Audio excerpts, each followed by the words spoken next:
സിംഗേഴ്സിന് അറിയാം, നമുക്ക് ആ ഒരു ഹെഡ് വോയിസിൽ നിന്നും ചെസ്റ്റ് വോയിസ്, അല്ലെങ്കിൽ ചെസ്റ്റ് വോയിസിന് ഹെഡ് വോയിസിലുള്ള ആ ഒരു ട്രാൻസിഷൻ എന്ന് പറയുന്നതാണ് ആ ഒരു voice like little bit confusing ആണ്. സോ അതൊക്കെ ഡെവലപ്പ് ആവാനായിട്ടും എല്ലാം അത് കുറച്ചുകൂടി സ്മൂത്ത് ആക്കാനായിട്ട് ഈ ഒരു പ്രാക്ടീസ് ഹെൽപ്പ് ചെയ്യും. ഞാനും ഇതൊക്കെ പ്രാക്ടീസ് ചെയ്തുകൊണ്ട് തന്നെ ഇരിക്കുകയാണ്. ലൈക്ക് നമ്മളിങ്ങനെ കണ്ടിന്യൂസ് ആയിട്ട് ഓരോ കാര്യങ്ങൾ പ്രാക്ടീസ് ചെയ്യുമ്പോൾ കൺസിസ്റ്റൻസി ഈസ് വെരി ഇമ്പോർട്ടൻറ്റ്. നമുക്ക് അതിൻ്റെയൊക്കെ എന്തെങ്കിലും ഒക്കെ ഒരു എന്താ പറയുക റിസൾട്ട് കിട്ടും എന്ന് നമുക്ക് കരുതാമല്ലോ. സോ ഇതൊക്കെ ആർക്കെങ്കിലും താല്പര്യമുണ്ടെങ്കിൽ ഈ തരത്തിലുള്ള വോക്കൽ എക്സസൈസ് ഒക്കെ ഫോളോ ചെയ്യാവുന്നതാണ്. പിന്നെ അബ്ഡോമിനൽ ബ്രീത്തിങ്ങിനെ കുറിച്ചും നമുക്ക് സിംഗേഴ്സിന് ഈയിടെ ഒരു ഷോയിൽ, ഏത് ഷോ ആയിരുന്നു കറക്റ്റ് ആയി ഓർക്കുന്നില്ല, നമ്മുടെ രഞ്ജിനി ചേച്ചി പറയുന്നുണ്ടായിരുന്നു, അതായത് ഏതോ ഒരു സിംഗർ പാടിക്കഴിയുമ്പോൾ അവർക്ക് ത്രോട്ടൊക്കെ നമ്മൾ ഇവിടുന്നാണ് പാടുന്നതെങ്കിൽ പാടി കുറച്ച് കഴിയുമ്പോഴത്തേനും നമ്മുടെ തൊണ്ട പണി മുടക്കും. Because that is not the right way to sing. നമ്മൾ അബ്ഡോമിനിൽ നിന്നാണ്, അപ്പം അബ്ഡോമിനിൽ നല്ലല്ലോ വോക്കൽ കോഡ് തൊണ്ടയല്ലേ ഇരിക്കുന്നതെന്നൊക്കെ പറഞ്ഞിട്ട് അതിൻ്റെ കമൻറ്റ് ബോക്സിൽ ആൾക്കാരെ നല്ല ഉണ്ടാക്കുന്നത് കണ്ടു. അങ്ങനെയല്ല, നമ്മൾ പാടുമ്പോൾ അബ്ഡോമിനൽ ബ്രീതിങ് ആണ് ഉദ്ദേശിക്കുന്നത്. അതായത് നമുക്ക് പാട്ടിന് ഏറ്റവും ഇമ്പോർട്ടൻ്റ് ആണ് നമ്മുടെ ബ്രീത്തിങ് കറക്റ്റ് ആക്കുക എന്നുള്ളത്. അപ്പോൾ അബ്ഡോമിനൽ ബ്രീത്തിങ് നമ്മൾ പ്രാക്ടീസ് ചെയ്യുക വഴി നമുക്ക് കുറച്ചും കൂടി സസ്റ്റെയിൻ ആയിട്ട് നമ്മുടെ ബ്രെത്തിനെ കൺട്രോൾ ചെയ്യാൻ പറ്റുന്നു. ഇതാണ് കേട്ടോ ദ റൈറ്റ് ടെക്നിക്ക് എന്ന് പറയുന്നത്. സോ അപ്പം രഞ്ജിനി ചേച്ചി ഇതൊക്കെ പറഞ്ഞു കൊടുക്കുന്നത് കണ്ടു. അപ്പം അബ്ഡോമിനൽ ബ്രീത്തിങ്ങിനെ കുറിച്ച് ഒക്കെ കൂടുതൽ അറിയേണ്ടവർ ചോദിക്കുക.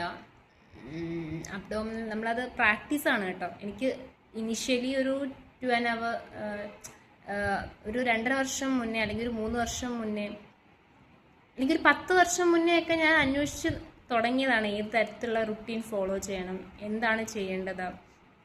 അപ്പോൾ ഒരു 5 വർഷം മുന്നേ ഒക്കെ അബ്ഡോമിനൽ ബ്രീത്തിങ് ഒക്കെ ഞാൻ ചെയ്യാൻ തുടങ്ങുമ്പം എനിക്ക് അബ്ഡോമിനലൊന്നും ആ ഒരു എനിക്കതിനെ ഫീൽ ചെയ്യുന്നുണ്ടായില്ല. എനിക്ക് കറക്റ്റായിട്ട് അബ്ഡോമിനൽ ബ്രീത്തിങ് ഞാൻ ചെയ്യാൻ പറ്റിയിരുന്നില്ല.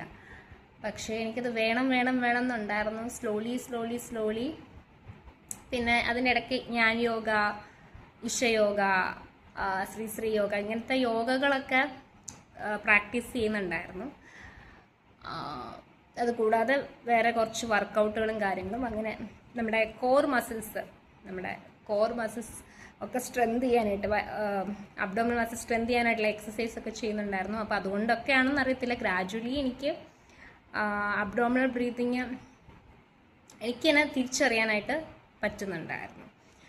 അപ്പം അതൊരു കണ്ടിന്യൂസ് ഒരു എഫേർട്ട് എടുക്കുക, കണ്ടിന്യൂസ് ആയിട്ടുള്ള പ്രാക്ടീസ്. എനിക്ക് ഇടയ്ക്കൊക്കെ ചെറിയ ബ്രേക്കുകളൊക്കെ വന്നിട്ടുണ്ട്. പക്ഷെ എന്നാലും ഞാൻ മാക്സിമം ആ ഒരു കൺസിസ്റ്റൻസിയിലോട്ട് വരാൻ ശ്രമിക്കും. എനിക്ക് ഡിസിപ്ലിൻ, കൺസിസ്റ്റൻസിയൊക്കെ ഭയങ്കര ഇമ്പോർട്ടൻ്റ് ആണ്. എന്നെ സംബന്ധിച്ച് ഞാൻ എന്തെങ്കിലും ചെയ്യുകയാണെങ്കിൽ എനിക്കത് പക്കായിട്ട് ഫോളോ അപ്പ് ചെയ്ത് പോകണമെന്ന് നിർബന്ധമുള്ള ഒരാളാണ്. അങ്ങനെ ഫോളോ അപ്പ് ചെയ്യാൻ പറ്റുന്ന കാര്യങ്ങൾ മാത്രമേ ഞാൻ എടുക്കത്തുള്ളൂ, അല്ലാത്തൊന്നും ഞാനത് എടുക്കത്തില്ല. ചെയ്യുന്നതൊക്കെ എനിക്ക് അങ്ങനെ ചെയ്ത് പോകണമെന്ന് വിചാരിക്കുന്ന ഒരാളാണ് കേട്ടോ. സോ നമ്മൾ സിംഗേഴ്സ് ആകുമ്പോൾ, അല്ലെങ്കിൽ സ്പീക്കിംഗ് പബ്ലിക് സ്പീക്കിംഗ് ഒക്കെ ഉള്ളവരും എല്ലാം ഇതൊക്കെ ചെയ്യുന്നത് നല്ലതായിരിക്കും. അപ്പോൾ എല്ലാവർക്കും അറിയാം ഇതിനെക്കുറിച്ചൊക്കെ, ഇമ്പോർട്ടൻസ് ഓഫ് അബ്ഡോമിനൽ ബ്രീത്തിങ് ആയിക്കോട്ടെ, എല്ലാം അറിയാം. നമ്മളിപ്പോൾ അവെയറാണ്. So we have to practice accordingly. അപ്പം അത്രേ ഉള്ളൂ. ആർക്കെങ്കിലും ഉപയോഗപ്പെടുമെങ്കിൽ ഉപയോഗപ്പെടട്ടെ. യാ